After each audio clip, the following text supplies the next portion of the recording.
The Douglas Coleman Show is made possible with support from Seth David Radwell, a recent guest on the program and author of American Schism, How the Two Enlightenments Hold the Secret to Healing Our Nation, released this past July.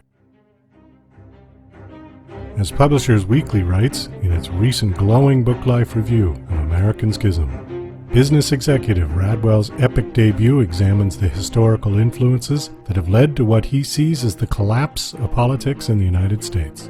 Seth Radwell makes the case that the current chasm between the American right and left can be traced back to the 18th century's Age of Enlightenment and the basic tenets of liberty, equality, and reason. American Schism provides a historical perspective that can help us fight today's unreason with reason and bridge current-day divides. American Schism by Seth David Radwell is available at Amazon, Barnes & Noble, and wherever books are sold. For more information, go to americanschismbook.com. It's time for the Douglas Coleman Show. Mr. Smooth and Savvy is joined by guests from all walks of life. From the entertainment industry to authors to political and social commentators, the famous and not so famous, the controversial and the light and fluffy. We have it all. Now, here's Douglas Coleman.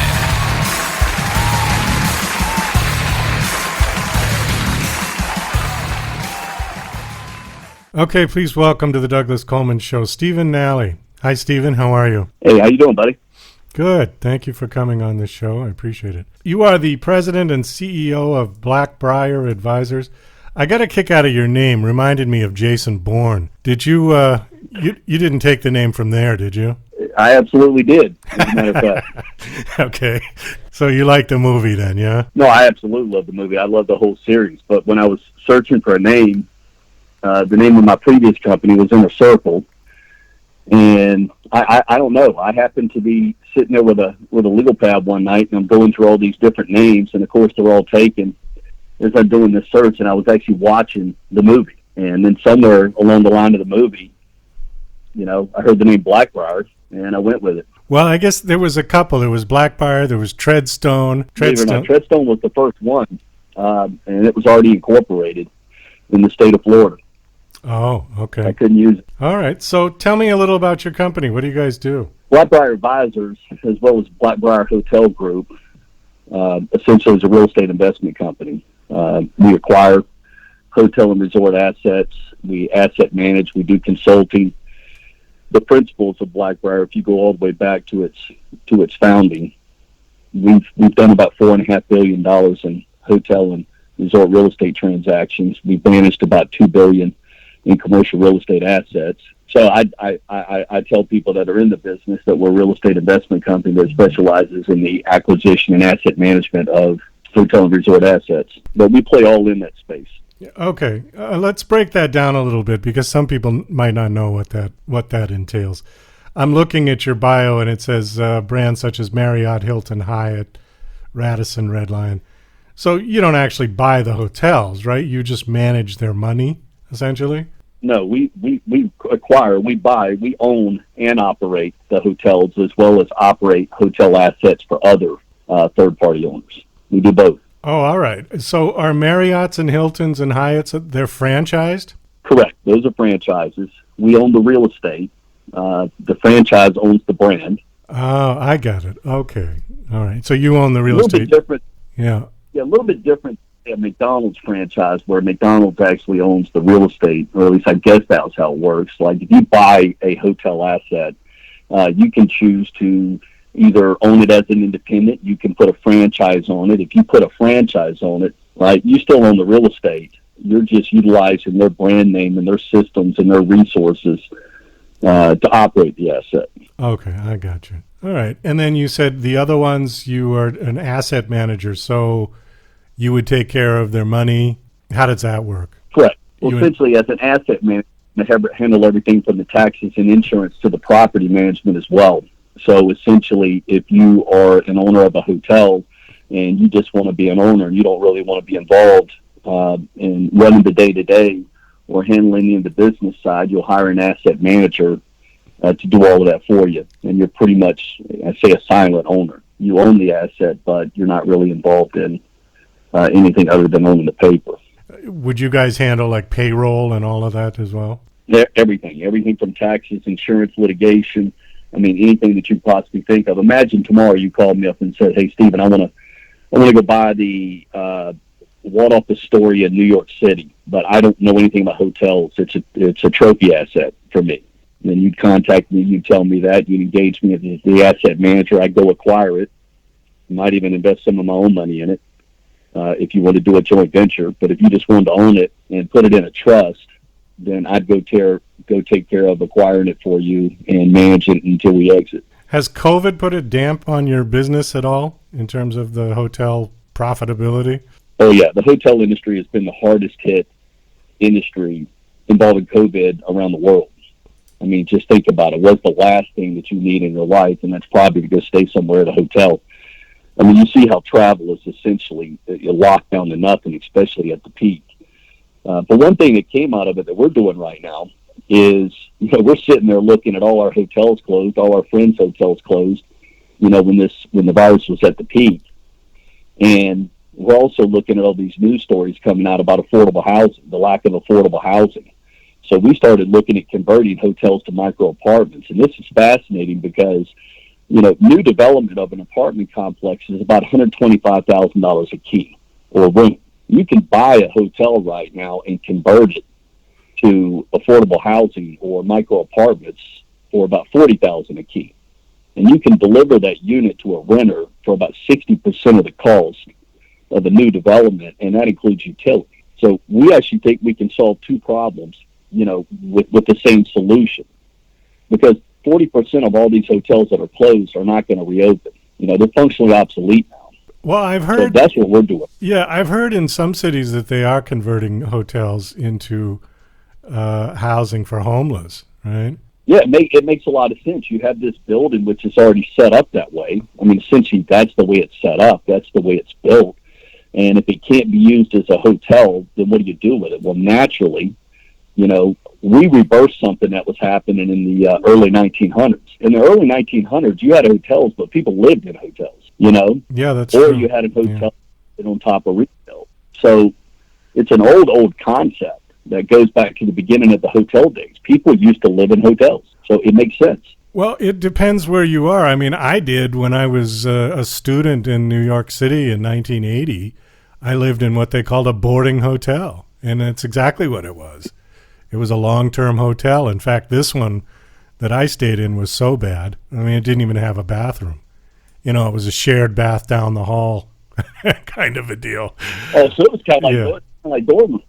Yeah, like dorm rooms, basically. Yeah, exactly. And yeah, well, your average hotel room is about 275 to 350 square foot.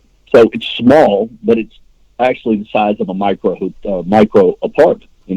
It makes sense. And I think back to when I was single, way back in the day that I was in college or I was first getting started off as an executive, it would have been perfect for me.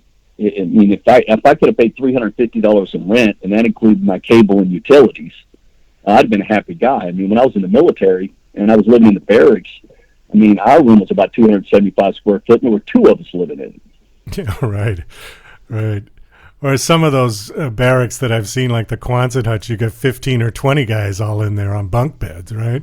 Oh, yeah. That's typically when you go into a training environment like a basic trainer or something. That's exactly the way it is. I mean, you have this kind of open room, and you've got bunks 3 feet apart, all the way down the line, all the way down the middle, and all the way down the other line. Right. I'm thinking of that movie, Full Metal Jacket, at the very beginning on Paris Island. Wasn't Arlie Ermy great in that movie, the drill instructor? Oh, yeah. I mean, they couldn't have cast that better than him. I mean, after him, nobody could do a drill instructor. He was it. No, he was absolutely, I mean, number one, he was a personal friend of mine up until he passed a couple of years ago. Him and I did a charity together called Walk with Heroes. Oh, but great. He actually told me the story. He was brought in as a consultant. The guy who was actually playing the drill instructor that he was coaching just couldn't seem to get it right. And then one day he said, "Let me show you." And of course, the director or producer or whomever that was paying attention to this saw him and said, "To hell with that. You're the guy. You are the guy." That's how he got that role. Well, he actually was a drill instructor, right? I mean, that's, yeah. During the Vietnam period. During the Vietnam, well, what a better guy to do it. Yeah, he was brilliant in that. Absolutely. Great movie. You're listening to Mr. Smooth and Savvy right here on the Douglas Coleman Show. We'll be right back after these commercial messages. Douglas Coleman's Don't Do a Podcast is a dryly humorous rant about Douglas's pet peeve, the unrelenting torrent of podcasts hitting the web on a constant basis. As technology has put podcasting within the reach of anyone, many wholly unqualified people have taken the plunge. This witty polemic tries to persuade them from broadcasting their drivel using Douglas's brand of sarcastic humor. Now on Amazon, only 99 cents. DJC Music and DJC Productions are pleased to announce a brand new website. We have started a listing website for radio show hosts as well as potential show guests. This is a meeting site where hosts and guests can come together. Show hosts can list their show and types of guests they're interested in booking. Potential guests can list their talents, bio, accomplishments, or anything they feel makes them an interesting radio show guest. There are no recurrent payments, only a one-time $5 listing fee. Your listing will stay up until you decide to cancel. Previous guests of The Douglas Coleman Show are welcome to submit their guest listing free of charge. Go to radiohostsandguests.com. That's radiohostsandguests.com. Are you an independent musician? How would you like to have your songs played on hundreds of radio stations just like the one you're listening to right now? Join MusicSubmit.com and we'll promote your music to radio stations and blogs in your genre. It's free to set up your account, and we guarantee your music will be considered for airplay by radio stations worldwide. Why not sign up today? It's free. MusicSubmit.com. Radio promotion for indie musicians. Hey, this is Ray Powers. Don't touch anything. You've got it right where you need it. Tuned in to the Douglas Coleman Show. You heard me.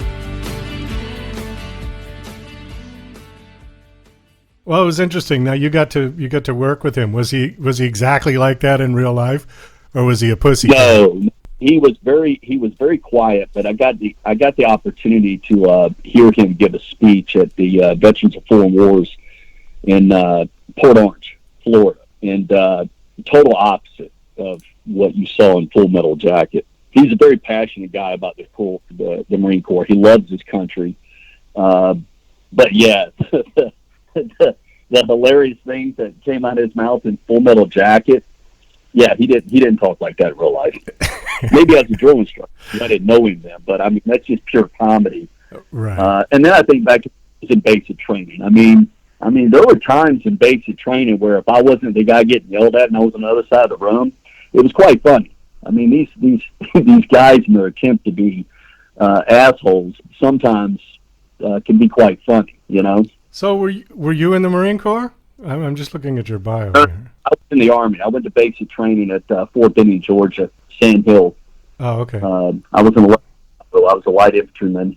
Ended up with the 10th Mountain Division as a light infantry commando with the Special Troops Brigade. I spent 6 years at Fort Drum, but no, I was in the Army. What year was that you were there, that you were in the service? 1988 to 1996. Did you go to the Gulf War? I was in during the Gulf War, but nobody from the 10th deployed. A lot of mechanized units. I was light infantry. A lot of mechanized units deployed for the first Gulf War, but not the 10th, not my unit. I'm just scrolling through this. You're not promoting a book, are you? Do you have a book? Yes. The name of my book is Relentless Pursuit. It came out in November of 2019. And oddly enough, the book originated from me ETSing in 1996, sitting at the kitchen table and kind of asking myself, all right, how do I acclimate to the civilian world? And how do I get from point A to point B? One of the things about a lot of people that serve in the military is you learn systems, you learn to create systems. We're talking about processes. Everything is done via manual. And I was attempting to create a manual, essentially, or a system, which I later would call Relentless Pursuit, to get from point A to point B. The truth of the matter is I was a below-average student in high school. So this idea of going to college was a little bit intimidating for me. I had some self-imposed limitations.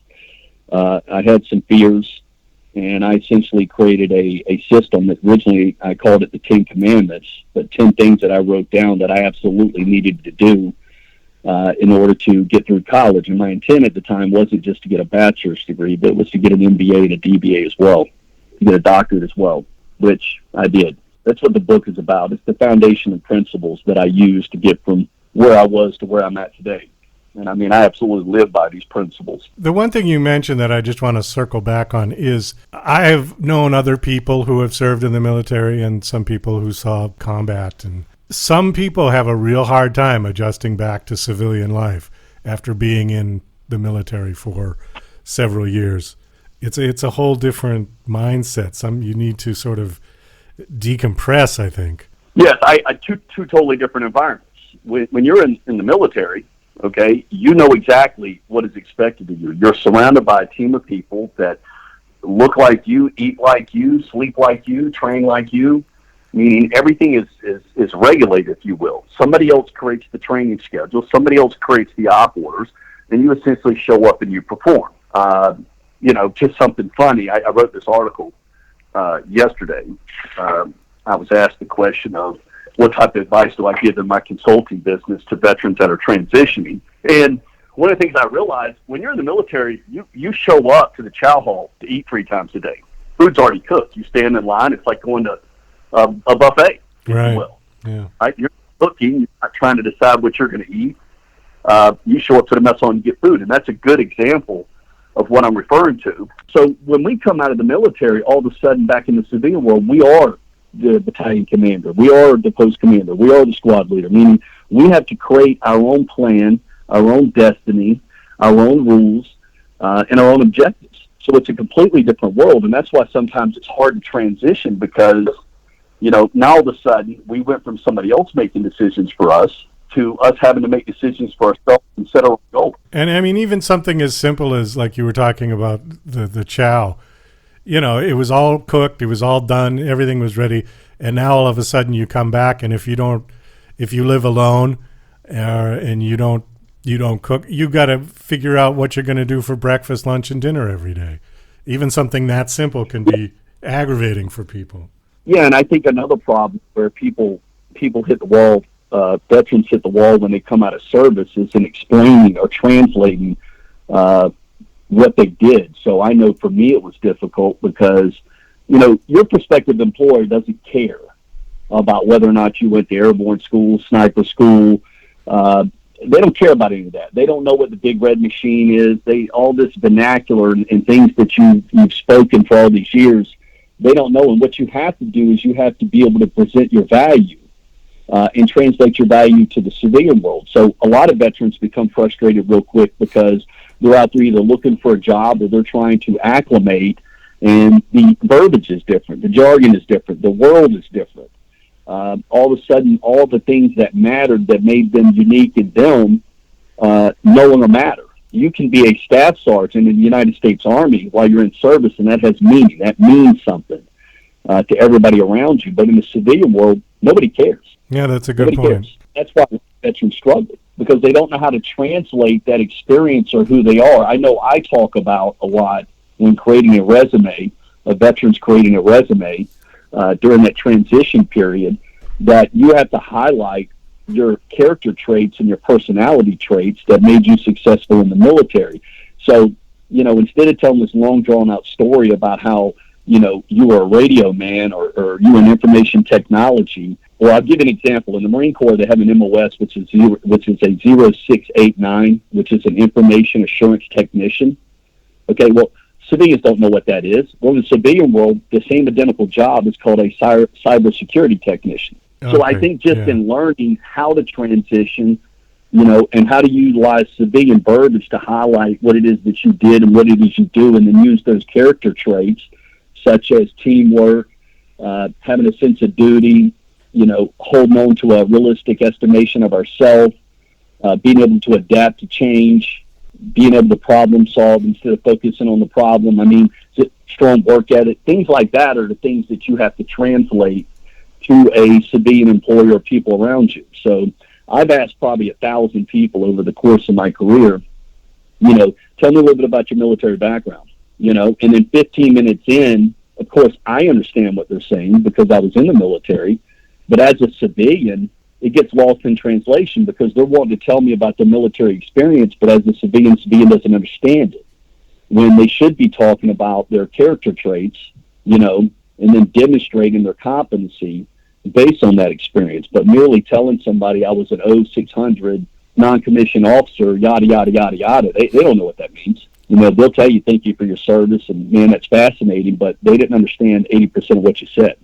Does that make sense? Yeah, absolutely it does. It's a whole other language, really. And I know.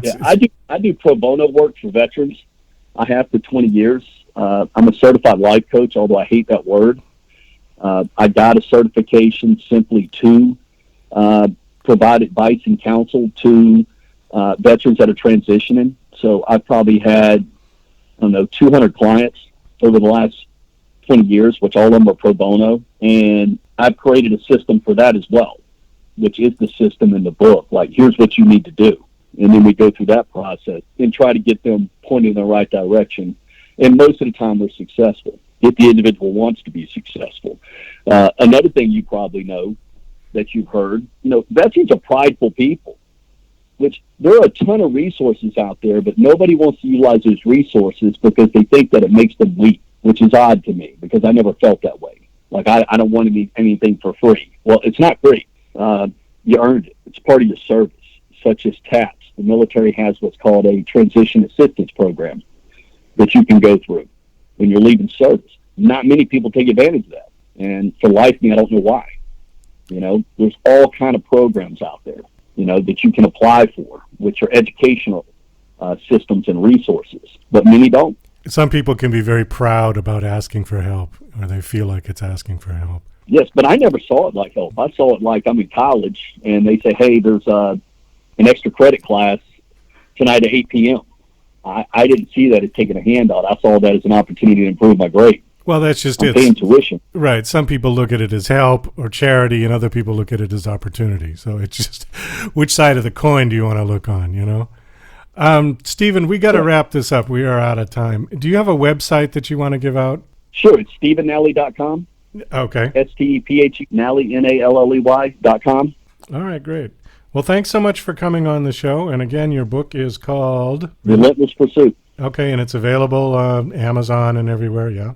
Everywhere. Amazon, Books A Million, Barnes & Noble, Book Nook, everywhere. Great. All right. Well, thanks for coming on the show. It was nice talking to you, and best of luck with everything.